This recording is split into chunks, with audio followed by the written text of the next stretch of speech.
마리아에게 와서 예수께서 하신 일을 본 많은 유대인이 그를 믿었으나 그 중에 어떤 자는 바리새인들에게 가서 예수께서 하신 일을 알리니라. 이에 대제사장들과 바리새인들이 공회를 모으고 이르되 이 사람이 많은 표적을 행하니 우리가 어떻게 하겠느냐?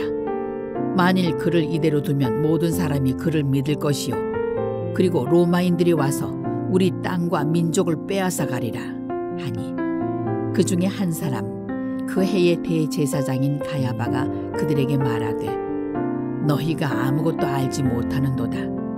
한 사람이 백성을 위하여 죽어서 온 민족이 망하지 않게 되는 것이 너희에게 유익한 줄을 생각하지 아니하는도다 하였으니 이 말은 스스로 함이 아니요 그 해의 대제사장이므로 예수께서 그 민족을 위하시고 또 그 민족만 위할 뿐 아니라 흩어진 하나님의 자녀를 모아 하나가 되게 하기 위하여 죽으실 것을 미리 말함이로라.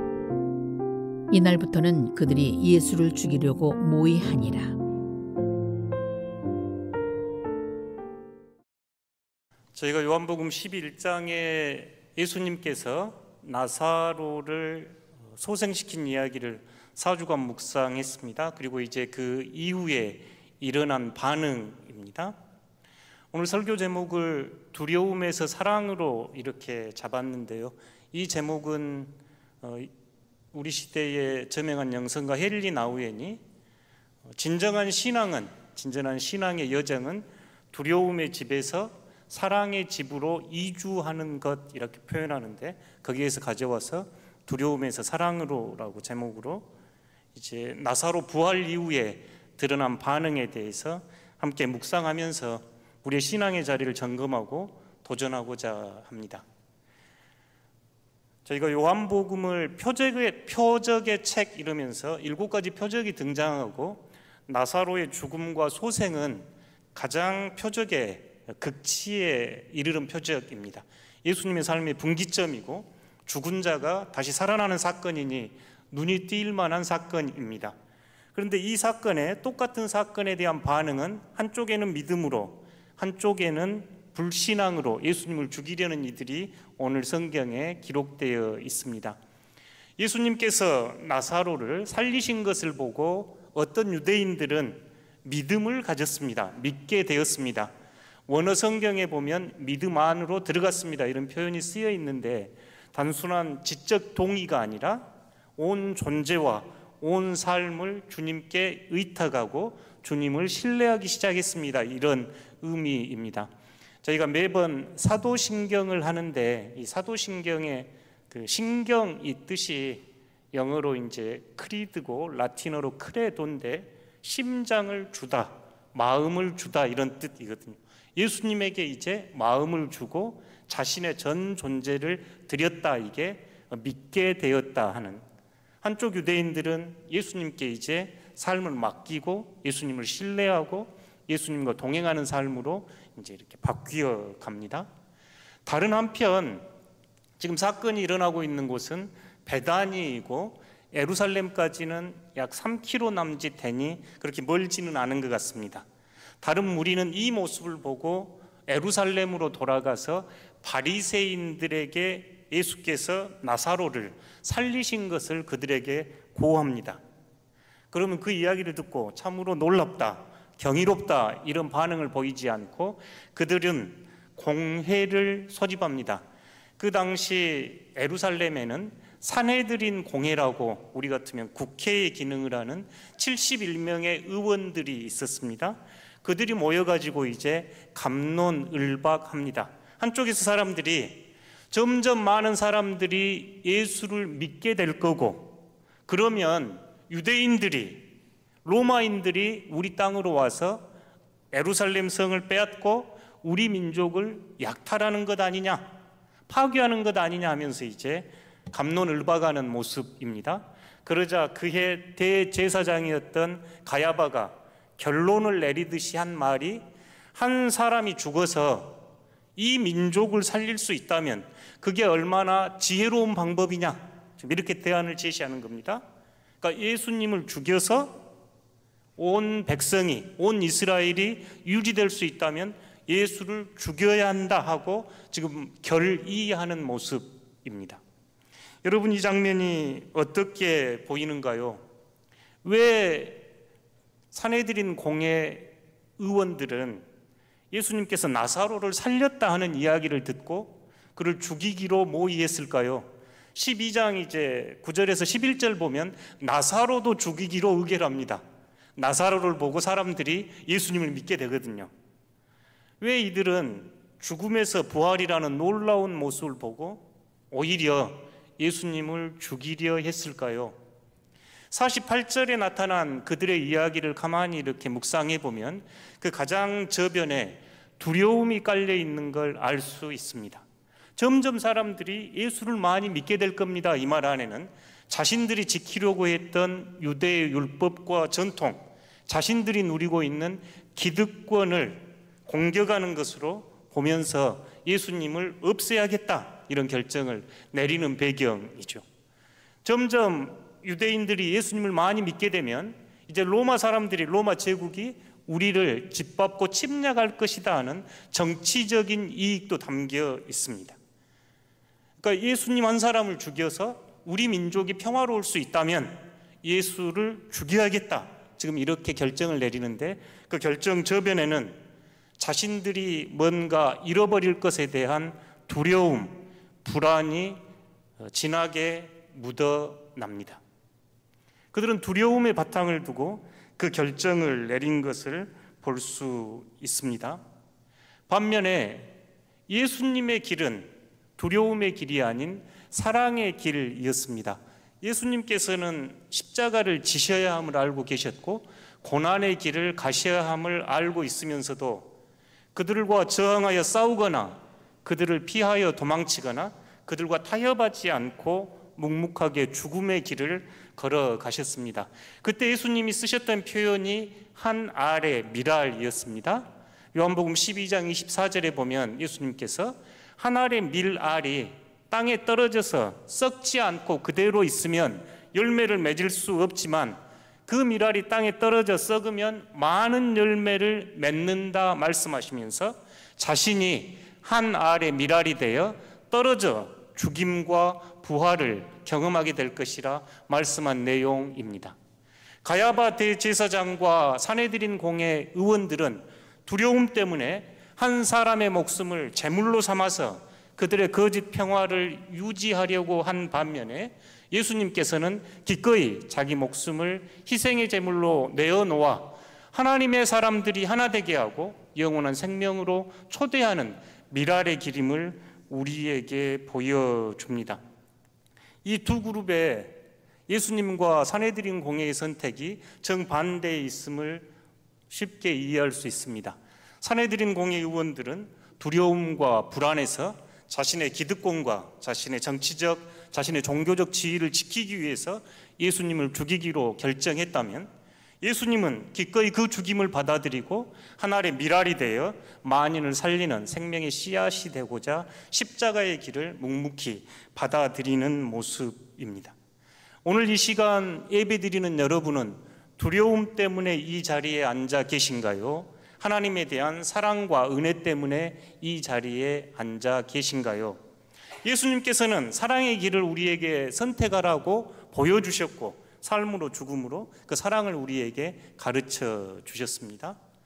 실제 사랑은 처절하기 힘든 일이지요. 저희 정서적으로 건강한 영성, 그리스도의 제자로 사랑하기 그 파트 보니까 실제 상황에서 사랑하기는 매우 힘든 일입니다 하는 표현이 적혀 있는데요.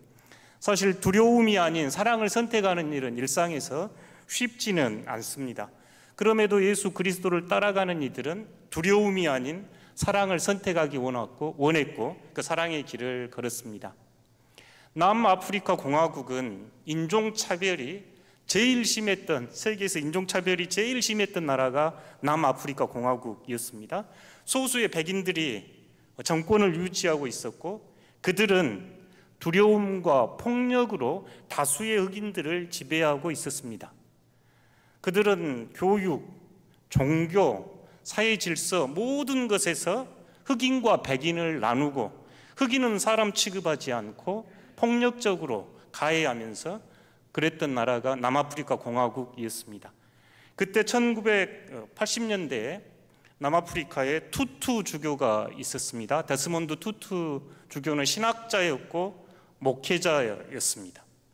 이 투투 주교는 로마서 8장 38절에서 39절 말씀, 저는 확신합니다. 바울의 표현입니다. 저는 확신합니다.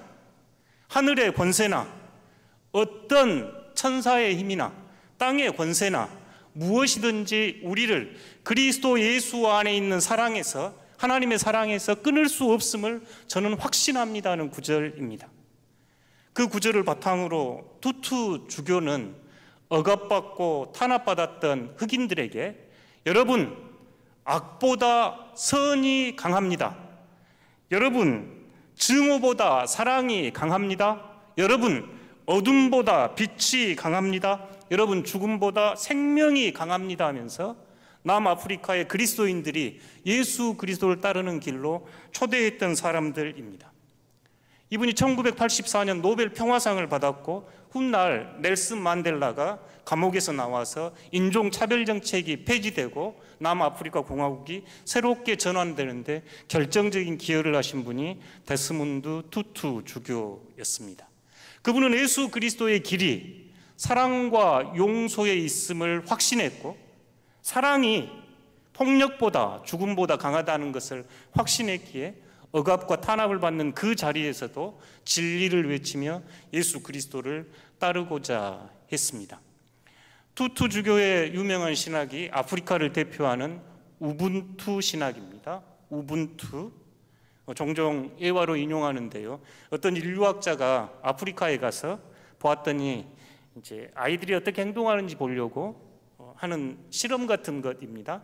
저 앞에다가 우리 같으면 100m 선을 긋고 그곳에 많은 상을 준비하고 1등한 사람에게 모든 상을 주겠다 이러자 이 아프리카 아이들이 자기가 1등해서 막 달려가서 상을 독차지하겠다고 뛰어가지 않고 함께 손을 잡으며 가서 상을 나누는 모습입니다. 그때 이 인류학자가 너 혼자 가서 그 상을 다 차지할 수 있을 건데 왜 함께 가? 그랬더니 그때 아이들이 했던 말이 우분투, 아프리카 말로 너가 있기에 내가 있다는 공동체 정신을 드러내는 아프리카 신학의 대표적인 단어입니다. 우리말로는 상생 이런 의미겠죠. 백인 정부는 철저하게 흑인과 백인을 나누면서 흑인은 탄압하고 모든 사회적 기득권과 부는 자신들이 소유하고 있었습니다. 그때 예수 그리스도를 따르고자 했던 투투주교와 남아프리카 그리스도인들은 예수 그리스도의 정신이 사랑에 있음을, 폭력이 아닌 평화에 있음을, 증오가 아닌 사랑에 있음을, 악이 아닌 선에, 어둠이 아닌 빛의 편에 서고자 했습니다.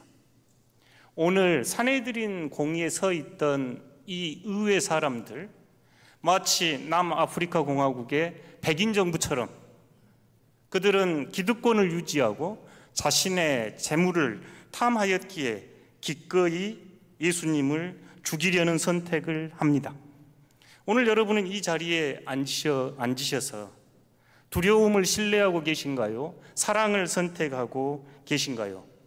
20세기를 대표했던 영성가 헨리 나우에는 참된 신앙의 여정은, 그러니까 신앙으로 성숙해 간다 하는 이것은 두려움의 집에서 사랑의 집으로 이사하는 것, 이전하는 것, 이 표현을 씁니다.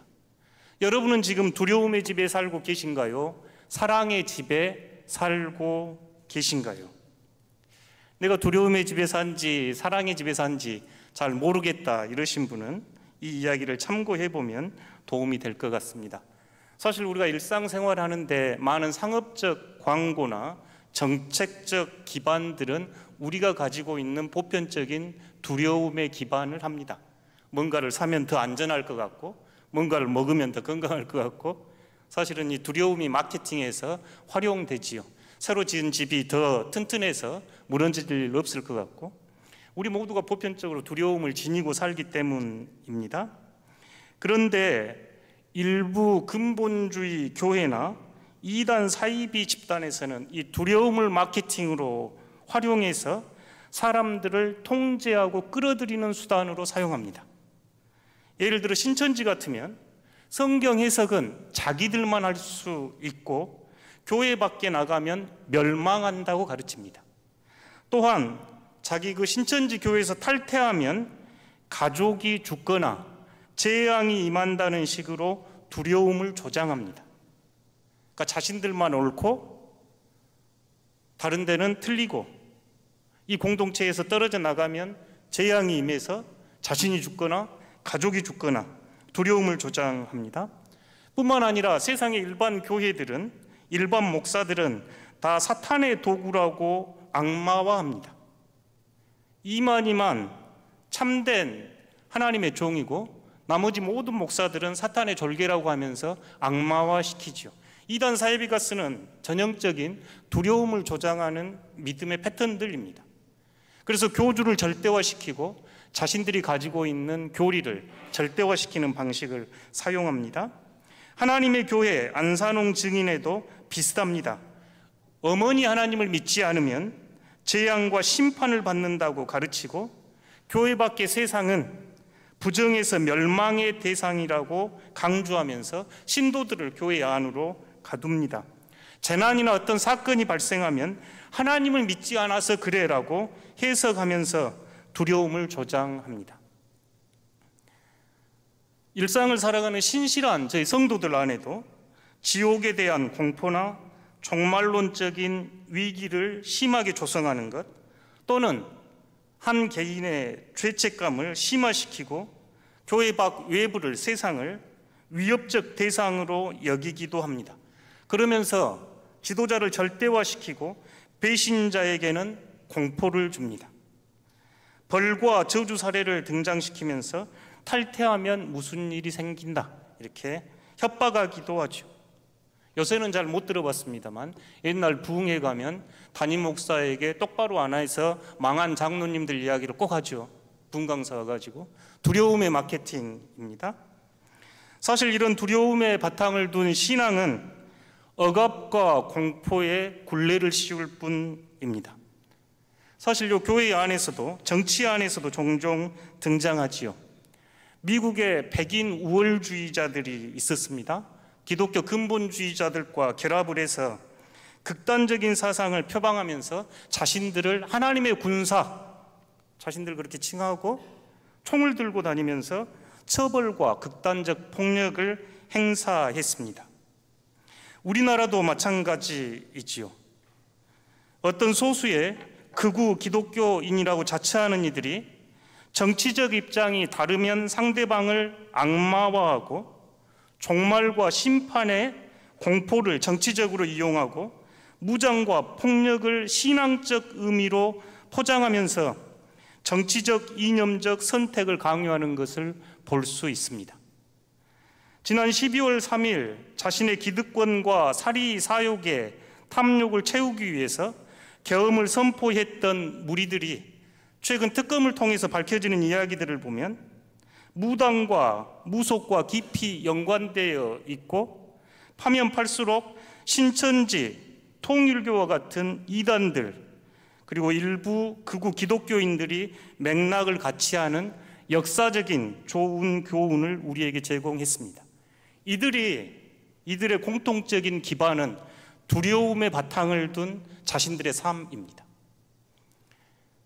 더 두렵기에 무력과 폭력으로 나와 타자를 나누고 자신들은 선이고 타자는 악마화시키면서 자신의 권력을 유지하기 위해서 계엄을 선포했지요. 그렇지만 복음은 두려움이 아니라 사랑이 본질입니다. 두려움은 우리를 노예로 얽어매지만 사랑은 하나님의 자녀로 자유를 줍니다. 이를 잘 알았던 바울은 이렇게 이야기합니다. 디모데후서 1장 7절입니다. 하나님이 우리에게 주신 것은 두려워하는 마음이 아니요 오직 능력과 사랑과 절제하는 마음이라 이야기합니다. 하나님이 여러분에게 주시는 마음은 두려워하는 마음이 아닙니다. 고난받았던 바울이 감옥 안에서 디모데에게 그러니 그리스도와 함께 고난을 받으십시오. 두려움에 대한 응답이 아니라 사랑에 대한 응답으로 그리스도와 함께 고난을 받으라고 권면합니다. 요한일서 4장 18절입니다. 함께 읽어보겠습니다. 사랑 안에는 두려움이 없고 온전한 사랑이 두려움을 내쫓나니 두려움에는 형벌이 있음이라. 두려워하는 자는 사랑 안에서 온전히 이루지 못하느니라. 아멘. 사랑 안에는 두려움이 없습니다. 여러분은 어떠신가요? 누군가 어떤 일로 삶의 어떤 문제가 직면하게 될 때 참된 사랑으로 그 관계를 맺고 계신가요? 아니면 두려움에 사로잡혀 있는가요? 이 요한 사도는 먼 신앙의 모든 여정을 반추한 후에 하나님은 사랑이라 이야기하면서 참된 사랑 안에는 두려움이 없습니다. 두려움 안에는 형벌이 있습니다. 두려워하는 자는 사랑 안에서 온전히 이루지 못합니다라고 서신으로 남깁니다. 오늘 이 자리에서 예배드리는 여러분, 오늘 예배드리는 여러분의 가장 신앙적 동기는 무엇인가요? 예배를 드리지 않으면 하나님이 여러분을 벌하실 것 같은 두려움인가요? 아니면 하나님의 은혜에 감사해서 하나님의 사랑이 너무 커서 그 응답으로 이 자리에 계신가요? 저희가 드러나는 현상을 넘어서 조금 더 두려움과 사랑의 집 밑바탕을 좀 봐보고 싶은데요. 두려움의 집에 사는 이들의 하나님은 늘 자신을 감시하고 살피면서 잘하면 상을 주고 벌하면, 나쁜 일을 하면 벌을 주는 심판과 같은 무서운 하나님 이미지를 가지고 있습니다. 하나님이 매우 무섭습니다.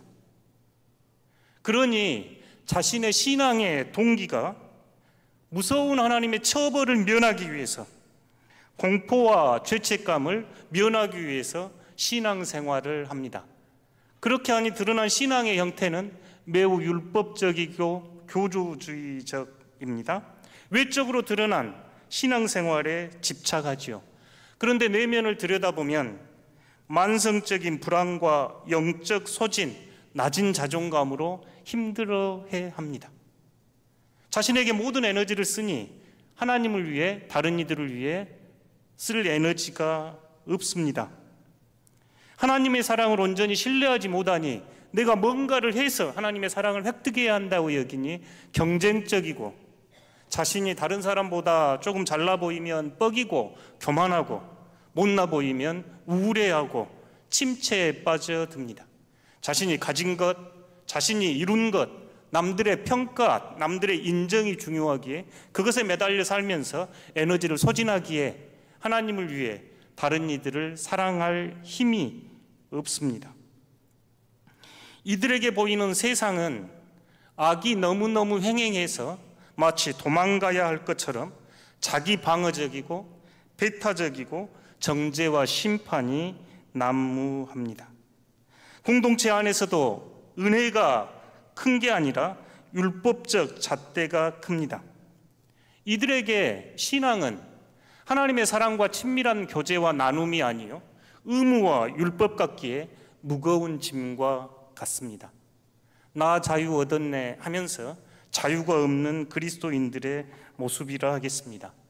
그러면 사랑의 집에 거하는 이들의 특징은 어떤 것일까요?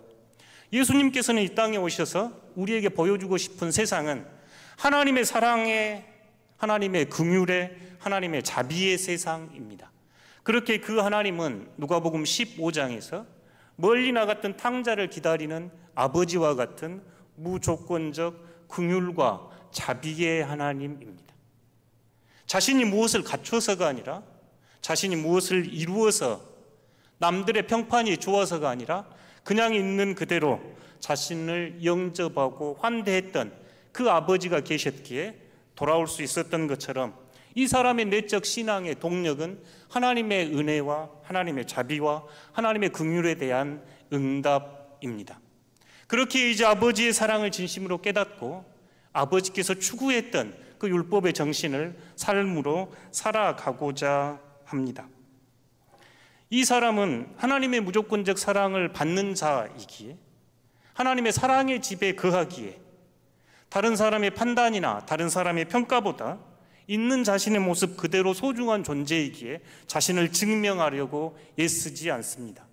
그러니 영혼에는 평안과 기쁨이 있고 타인을 향할 때는 자신이 맛보았던 그 은혜를 은혜에 따라, 그 자비와 긍휼에 따라 다른 이들도 용서하며 긍휼과 자비의 태도로 살아갈 수 있습니다. 신앙이 짐이 아니라 힘이 됩니다. 신앙은 하나님의 집 안에 거하면서 하나님과 나누는 친밀한 사귐이라 할 수 있겠지요.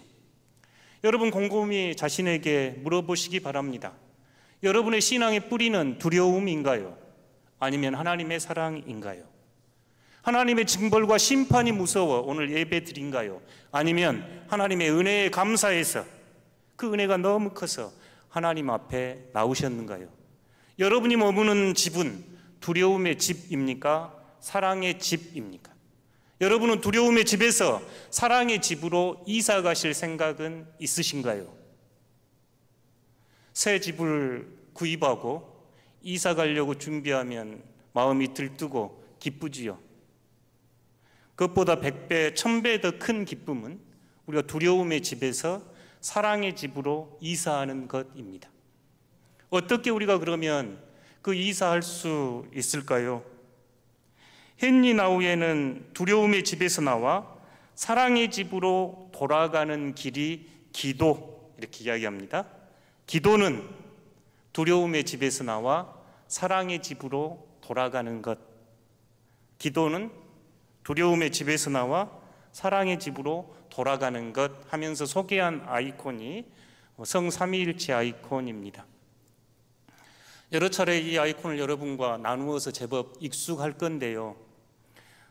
1400년경 러시아는 몽골 기병의 침략으로 전쟁의 말발굽 아래 짓밟혀졌고 14세기 후반 유럽을 휩쓸었던 흑사병은 러시아 전역을 휩쓸었습니다. 전쟁과 질병, 기근과 가난으로 많은 사람이 두려워하고 공포에 떨고 있을 때 가난한 이들, 병약한 이들, 배고픈 이들을 돌보았던 세르게이라고 하신 분이 돌아가시자 그분을 추모하면서 그렸던 그림이 성삼위일체 성화입니다. 성경의 본문은 창세기 18장입니다. 아브라함이 새 천사를 대접하고 있는 모습입니다. 아브라함이 지나가는 새 천사를 대접하고 맛있는 떡과 송아지와 우유와 치즈를 대접하면서 함께 지금 머물고 있는 식탁의 자리입니다. 삼위일체 성화, 세계가 가지고 있는 기독교 보물 중에 하나이지요. 이 삼위일체 세 분이 나누고 있는 모습은 내가 더 잘났다, 내가 더 우월하다고 하는 경쟁이나 다툼이 없습니다. 마치 한 원을 이루어 함께 사랑의 친교를 나누듯 사랑의 교제를 식탁 위에서 나누고 있습니다. 이 성화를 가만히 들여다보고 있으면 비어있는 자리가 하나 있는데요. 어떤 자리인가요?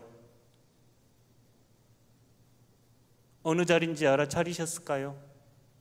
가장 정면에 가운데 앉아 계신 분이 계시고 좌우에 이렇게 한 분씩 계시죠. 바라보고 있는 그 앞자리가 비워져 있죠. 바로 그 자리가 여러분의 자리입니다. 특별 초대석, 하나님의 사랑의 친교로 초대하는 그 자리. 하나님의 사랑은 막혀있는 사랑이 아니라 여러분을 그 자리로 초대하고 그곳에서 사랑의 교제를 나누고 음식을 떼고 함께 사랑의 친교를 나누는 그 테이블로 여러분을 초대하고 있습니다. 기도한다는 것, 바로 이 삼위일체 하나님의 현존 앞에 머물러 있음입니다. 저 자리에 앉기 위해서 제가 무엇을 갖추거나 조건을 갖추거나 능력을 갖추거나 다른 사람의 인정과 평가가 필요하지 않는 자리, 나를 지으신 분, 나를 있는 그대로의 모습으로 받아주시는 분, 깨지고 상처 입고 연약하고 보잘것없는 탕자처럼 돌아올지라도 기꺼이 맞아주시는 아버지의 품처럼 여러분을 맞아주시는 분이 삼위일체 하나님. 기도한다는 것은 바로 이 하나님 앞에 머물러 있음입니다. 여러분은 하나님을 바라보고 하나님은 여러분을 바라봅니다. 그때 우리는 두려움의 집에서 사랑의 집으로 이사할 수 있습니다.